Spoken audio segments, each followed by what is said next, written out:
Bar for bar album reviews. Tyler the Creator, Call Me If You Get Lost. Call Me If You Get Lost is the 7th studio album from Tyler the Creator, and it follows as well as continues on Tyler's run of well-received albums, starting from 2017's FLOWERBOY and continuing with 2019's IGOR. Following both those bodies of work, most people were probably wondering where Tyler would go next, and we have our answers in the form of a Gangsta Grillz Tape.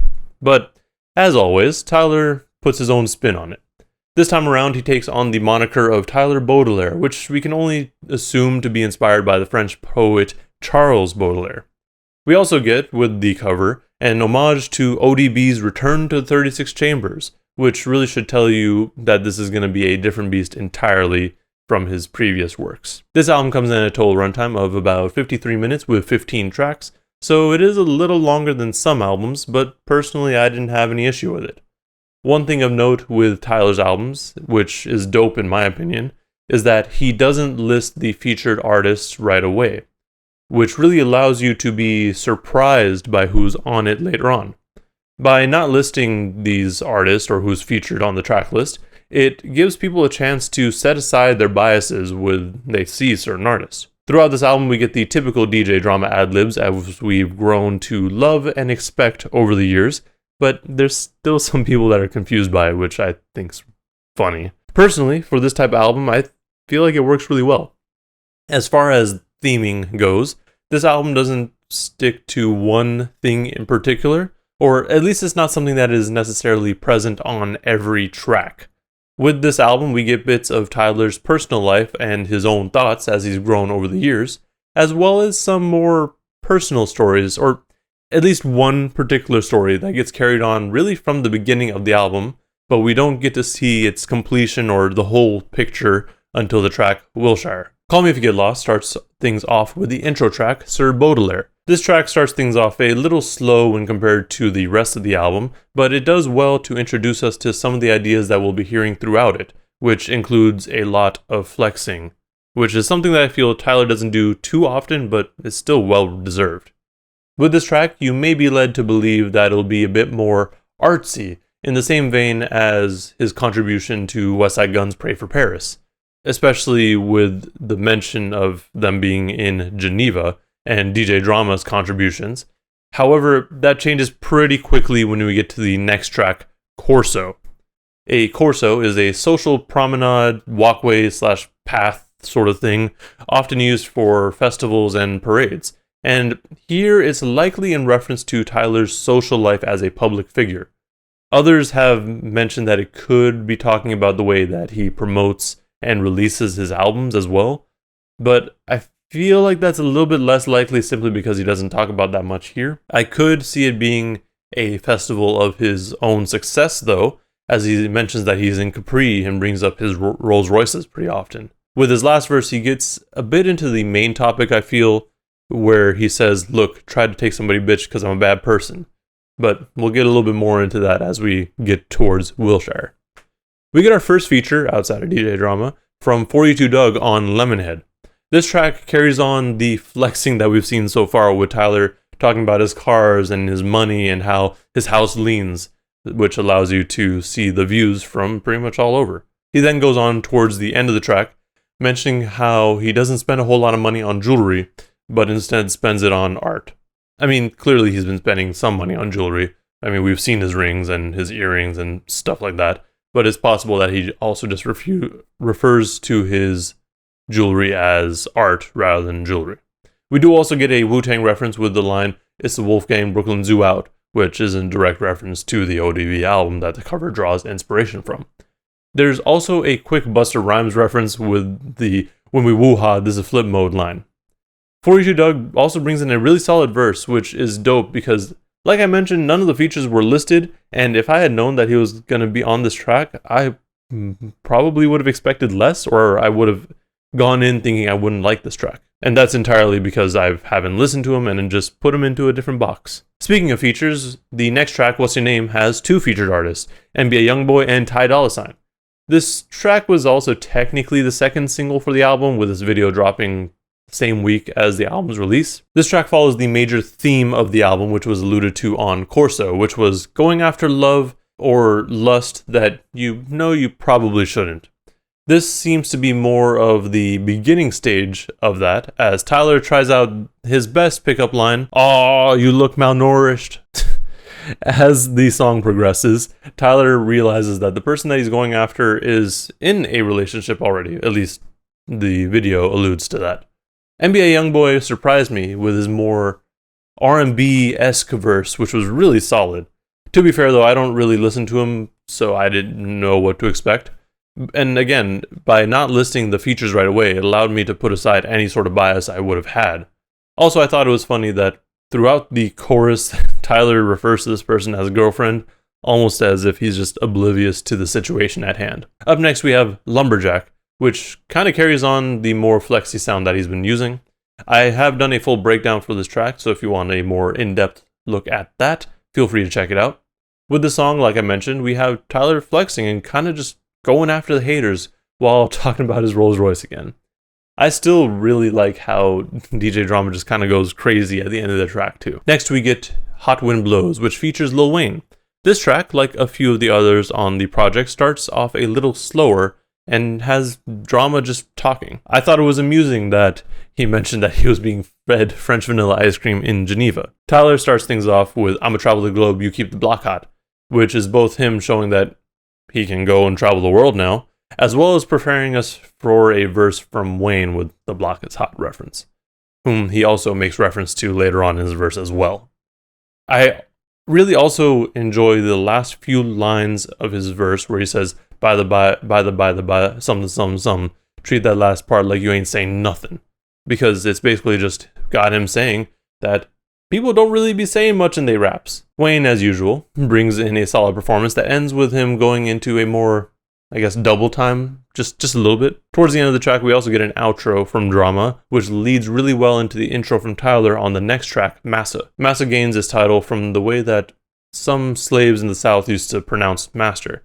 And although the title doesn't quite come into play through most of the song outside of the chorus, it could possibly be in reference to the expectations that people had of Tyler. It could also very well be in reference to the intro where he talks about leaving LA for the first time and comparing that to a slave running away. With his first verse, we get into his transition from his older sound to what we started to get with Cherry Bomb, FLOWERBOY, and IGOR. Like, he starts to mention that when he hit 23, that's when puberty started kicking in, and that's why Cherry Bomb sounded so shifty. With the second verse, he carries on the more personal rapping, but takes it a little bit out of the rap and music aspect and goes a little bit more personal with it. With Run It Up, we get a feature from Tizo Touchdown, whose major contribution here is on the chorus and background vocals. This track is a little different in the sense that it starts off with a fairly long intro that doesn't really give us a verse until just before the 2-minute mark. I honestly didn't even note that until I started writing this review, so I wouldn't think that's an issue. I don't know if it was intentional or not, but carrying on the idea of running from the previous track is cool and works well, I feel. I like this track because it has Tyler in a very confident position, which I guess is something that he's had, to be fair. Manifesto starts things off immediately with Tyler addressing people who think that he should be talking about certain things and goes into him dealing with cancel culture. It also has one of my favorite beat switches on the album when we get to Domogenesis' verse. I actually really do like the intro that we get because it goes into the idea that we just always look towards celebrities for thoughts on major social issues, which is something that we probably shouldn't be doing. Like, we can have our own opinions, but it's also something that he addresses later on with uncertainty because he doesn't know if he's doing too much or not enough. With Tyler's third verse, he gets into being canceled back in the day, which really isn't surprising seeing where he started off. Just with his early music alone, I feel like he was being treated a lot like Eminem because, you know, the more shocking lyrics. It also does sound like he regrets some of the things that he did in his past, like harassing Selena Gomez because he just wanted to get at Justin Bieber. Sweet / I Thought You Wanted to Dance is the longest song on this album at 9 minutes 48 seconds, but it's totally worth it. Here we have features from Brent Faiyaz on the first half and Fauna Hughes on the back half.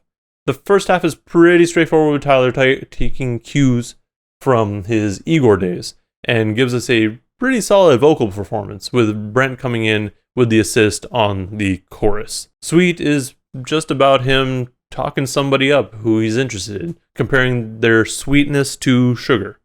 It's likely that he's talking about the same person that he has been this entire time, and it's even clearer with I Thought You Wanted to Dance.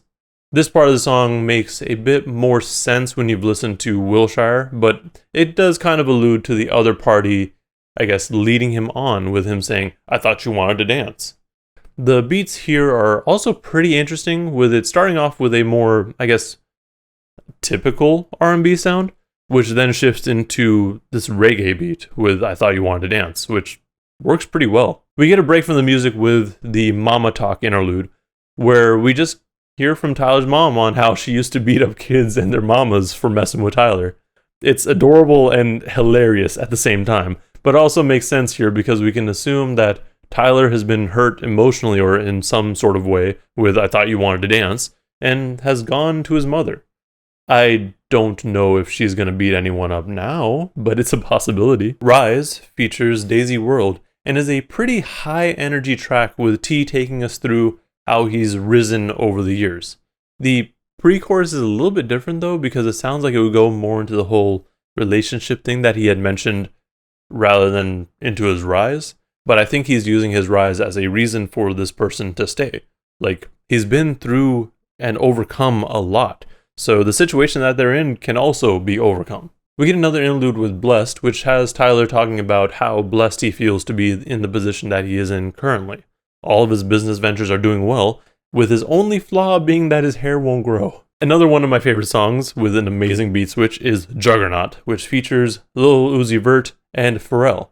This track is super heavy with the distorted production, but I love it. The title of the track really comes from the idea that they're all juggernauts in their own lanes. I also really just liked the way that Uzi came in, because it was just so smooth, since T's verse basically just kind of blends right into it. Towards the end of the track, we get a verse from Pharrell, which is also dope because I feel like it's been a while since we've had him rap on a feature. This brings us to the second longest song, and the track that makes a lot of what Tyler's said on the album make sense, WILSHIRE. This track goes through Tyler meeting someone, only to eventually realize that they're already in a relationship. However, that doesn't stop them from being with each other and spending time together. Though they've never slept together, this is very much a cheating scenario, which we can pretty much easily tell that he feels bad about. The boyfriend here also seems to eventually catch on to what was happening, which is a shitty situation for him to be in as well. Tyler still does feel or seem to be a bit confused as to really who's at fault here, because he feels like he was being led on, but he also continued to pursue it even after finding out they were in a relationship. They may have tried to keep things just as friends, but that's not an easy thing to do when they clearly have some sort of connection. By the end of the track, after they decided to move on from this affair, he calls them to let them know that he has nothing bad to say about them and doesn't want to end things on bad terms. He wants to remain friends, but personally, I don't know how easy that would be for him. The final track on Call Me If You Get Lost is Safari, and this track starts things off with DJ Drama saying that the only thing they haven't traveled to yet is time, which brings us a very young sounding Tyler for the first verse. Through this track, he talks about the trips and vacations that he is going to go on, and how he wants to see the world and it'll open your eyes till your back hurt. With his second verse, we return a little bit more to the flexing and braggadocio that we heard earlier in the project. And, just as an outro, it's a great way to wrap up the album, especially with this production from Jay Versace. Overall, this album was really, really good. I, like many others, was not sure where Tyler would go after IGOR, but I'm glad that this is where he went. He tweeted, 11 years ago or something that he wanted to do a Gangsta Grillz Tape, and here we are. Everything about this album was really solid. A lot of my early listens of this album were with the volume just kind of slightly down and just driving around. So all I really got to hear early on was the production, and sonically it's really solid. When I finally got the chance to really pay attention to what he was saying, it made the album so much better. Throughout this project, Tyler sticks to a couple of themes, primarily being the flexing braggadocio, which leaned a little into the whole traveling and viewing the world bits, as well as the other major focus, which is probably the bigger focus, which was the relationship that he wanted to have but couldn't. This album, similar to his other projects, makes more sense the more you listen to it. There are things that are mentioned early on in the project that are in direct reference to WILSHIRE, but I feel like it could be easily missed until you actually hear that track. My favorite tracks are LEMONHEAD, WUSYANAME, MANIFESTO, JUGGERNAUT, and WILSHIRE. But to be fair, it was really hard for me to just narrow it down to those 5. Like, every track is dope in their own ways. I don't know what else to say. Tyler's been on an incredible run and shows no signs of stopping. Following his current trend, it's safe to assume that we'll be getting another album by 2023, since he drops an album every other year. But what that album is going to sound like is anyone's guess. That's all I got for this review. Let me know in the comments below what you thought of this album and what your favorite tracks are. And also, like and subscribe if you want to see more reviews and content like this. Thank you for watching, and please stay safe out there.